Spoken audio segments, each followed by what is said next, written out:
په سلامونه مو هرکلی کوم دوستانو، وخت مو په خیر، ستړي مه شئ. د هر څه د مخه باید زه یادونه وکړم دوستانو، زموږ چینل سبسکرایب کړئ او ورسره په خوا کې د بیل نشان ووهئ تر څو زموږ نوي راتلونکي معلومات په اسانۍ ترلاسه کړئ. د کوروالي وروسته د ښځو ډېر کمزوري کېدل د څه نښه ده؟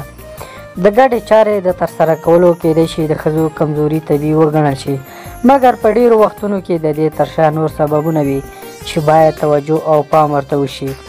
ډېری مېرمنې شتون لري چې د چارې وروسته ډېرې زیاتې بې حاله او سستې شي.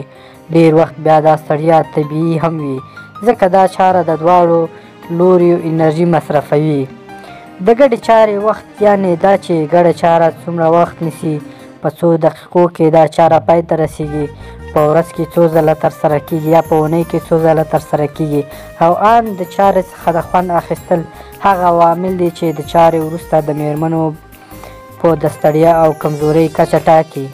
څېړنې ښیي کومې مېرمنې په سم ډول ګډه چاره ترسره کړي او پای ته ورسیږي یعنې خلاصې شي، هغوی تر نورو مېرمنو ډېرې ستړې وي، ځکه چې د پای ته رسېدو بې زیاته انرژي مصرفوي. په دې وخت کې د زړه ضربان لوړوي او ورسره د وینې فشار هم زیاتوي.